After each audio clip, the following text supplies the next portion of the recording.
Շնորհակալություն, պարոն վարչապետ, դուք ասել եք ձեր ձևակերպման մեջ բերում եմ վախենամ Սամվել Կարապետյանը մինչև տարեվերջ բոմժ դառնա, ինչ նկատի ունեք, սա ունեզրկման մասին սպառնալիք է, թե ինչ, խնդրեմ սա մեկնաբանեք եւ պարոն վարչապետ, 2 օր առաջ աննախադեպ սպառնալիքի վերաբերյալ մի հայտարարություն լսեցինք, Միացյալ Նահանգների նախագահը հայտարարեց, որ ոչնչացնելու է Իրանի հնագույն քաղաքակրթությունը, Իրանը Հայաստանի անմիջական հարևանն է, այս հայտարարությունից հետո հետաքրքիր է իմանալ, թե Հայաստանի իշխանություններն ինչ արեցին, արդյոք գործողությունների պլան ունեին, թե ոչ, որովհետև անմիջապես մեր հարևանությամբ երկրում էր այդ գործողությունը տեղի ունենալու, իհարկե բարեբախտաբար դա հետաձգվեց կամ չեղարկվեց, բայց այնուհանդերձ Հայաստանը ինչ գործողությունների պլան ուներ, որտեղ մենք ոչ մենակ քաղաքապաշտպանության մասին հայտարարություն լսեցինք, ոչ անվտանգության խորհրդի նիստի մասին լսեցինք։ Պետք է ձեզ անկեղծ խոստովանեմ, որ այդ հայտարարությունից ժամ ու կես հետո հրավիրվել է անվտանգության խորհրդի ընդլայնված նիստ, որտեղ իրադրությունը քննարկվել է եւ ձեր ասած բոլոր հարցերը քննարկվել են, այո, այդ նիստի մասին հրապարակում չի եղել եւ չի եղել, ընդհանրապես ես ձեզ ասեմ, պարզապես մենք լուսաբանում ենք անվտանգության խորհրդի հերթական նիստերը, անվտանգության խորհրդի ընդլայնված ձևաչափով, ես եթե սուտ չասեմ, տենց ամիս չկա, որ մենք 5-6 նիստ չանենք, բացարձակապես տենց ամիս չկա, եւ վերջին մի ամսվա ընթացքում էլ մենք տասնյակ նիստեր ենք արել, որոնց մի մասը լուսաբանել ենք, մյուս մասը չենք լուսաբանել, որովհետև այսինքն դրա անհրաժեշտությունը չենք տեսել, փորձել ենք այդ հայտարարությունը գնահատել մեր դիվանագիտական կապուղիներով մեր ունեցած տեղեկատվությունը գնահատել եւ այլն, այսինքն այդ աշխատանքի մեծ մասը գաղտնիության ռեժիմում է տեղի ունենում եւ բովանդակությունն էլ ամբողջությամբ գաղտնի է, բայց քանի որ դուք հարցը տվեցիք, ես ընդհանրապես այսքանը կարող եմ ասել։ Այո, հիմա գիտեք ինչ, արդեն տեսեք, ասում եք ունենալու էր, փառք Աստծո, հիմա ես 3 գրառմամբ ողջունել եմ եւ հիմա էլ ողջունում եմ հրադադարի շուրջ պայմանավորվածությունը եւ ես նաեւ երկու երկրների ղեկավարությանը ճանաչելով համոզված եմ, որ ամեն ինչ կարվի խաղաղ հանգուցալուծման համար եւ ուզում եմ նաեւ շնորհակալություն հայտնել նրանց երկու կողմերին հրադադարի համաձայնությունը ձեռք բերելու համար, որովհետեւ պատկերացնում եմ, թե դա ինչքան դժվար է տրվել։ Ինչ վերաբերվում է իմ հայտարարությանը, ես տեսա, որ ամենատարբեր մեկնաբանություններ կան,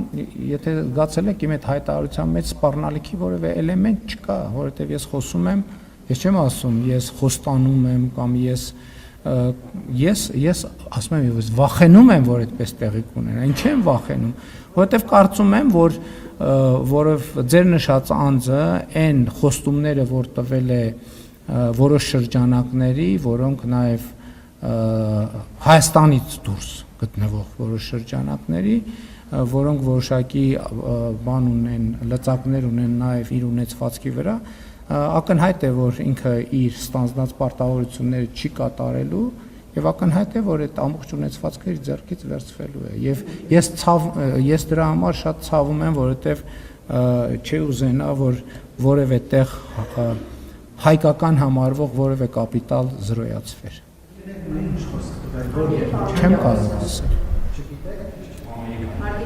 Չեմ կարող ասել։ Թող ինքը ասի։ Համեն դեպս ես ուրիշների խոստումները հանրությանը ներկայացնող սուբյեկտը չեմ։ Դրա համար կան սուբյեկտներ, թող իրենք պարզաբանեն, ում ինչ են խոստացել, ում առաջ ինչ են պարտավորվել, ում ինչ են հավաստիացրել եւ այլն եւ այդպես շարունակ։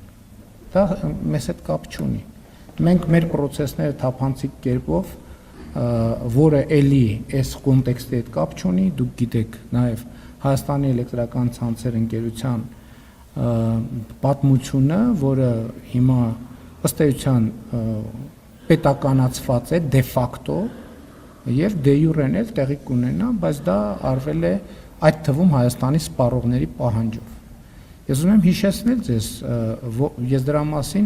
տասնյակ անգամ խոսել ենք եւ տասնյակ անգամներով աշխատանքային կարգով մենք զգուշացրել ենք, որ այսպես չի շարունակվելու։ Դա տևել է տարիներ եւ կայացվել է որոշում։ Հիմա Հայաստանի էլեկտրական ցանցերը Հայաստանի կառավարության, պետության, տիրապետության ներքո են եւ կշարունակեն այդպեսին լինել։ Եվ մեր պլանը էլ եմ ասում, որովհետեւ իրավական ընթացակարգեր կան, ես այսպես ասած իմ տեսադաշտում գտնվող հատվածը կարող եմ մեկնաբանել, որ մեր լավագույն նպատակադրումն է, որ այն դե յուրե արձանագրվի որպես Հայաստանի Հանրապետության սեփականություն եւ մենք միջազգային թափանցիկ մրցույթով հրավիրենք հնարավոր ամենաարդյունավետ եւ ամենապրոֆեսիոնալ կառավարչին, որպեսզի նա Հայաստանի էլեկտրական ցանցերը կառավարի այնպես, որպեսզի Հայաստանի սպառողների շահերը պաշտպանվեն եւ ոչ թե կառավարվի այնպես, որ մեր սպառողների հաշվին բանկերից տոկոսներով վարկեր վերցվեն եւ